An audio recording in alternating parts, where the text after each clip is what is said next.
Starting week 2 of my SNAP challenge, I rolled into the grocery store this week feeling confident.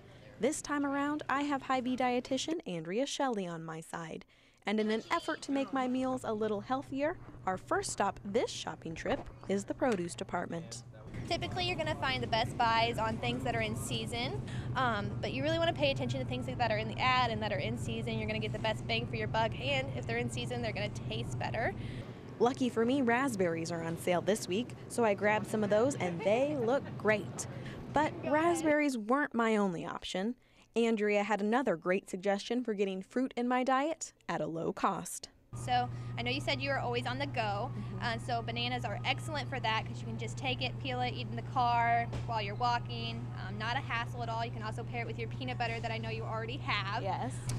They're going to be packed with potassium, and lots of other great nutrients as well. And at 55 cents a pound, they are cost effective. So I grabbed a few and weighed them, and luckily I picked out exactly a pound. After updating my total, we went from produce to protein, and I learned some more great ways to make the most of my budget. So now we're on to the part of the weekly shopping trip that's usually going to be the most expensive, the meat. Right. So what can I do to help keep costs down there? So one thing that you want to make sure that you do is to buy in bulk typically. The more product that you can buy at one time, the better. One of the worst things that you can do is buy product just because it's cheap and then it sits in your refrigerator and it spoils.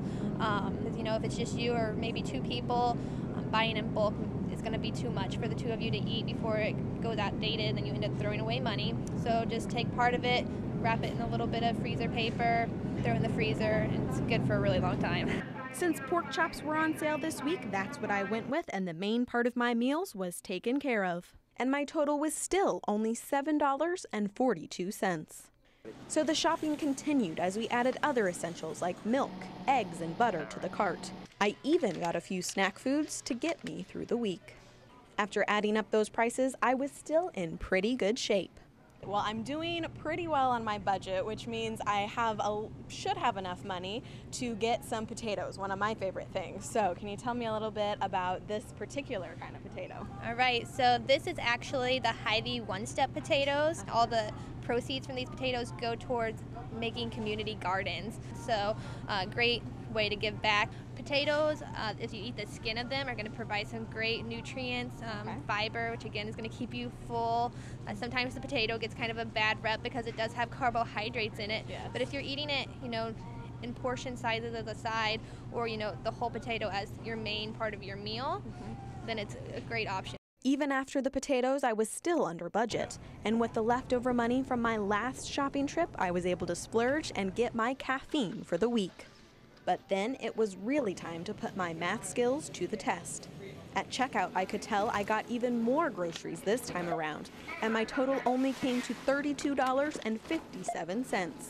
A little over budget, but that's okay since I was under last week. So I left the store with a full cart, feeling eager and confident about this next week of the challenge. Reporting in Kirksville, Caitlin Berry, KTVO News.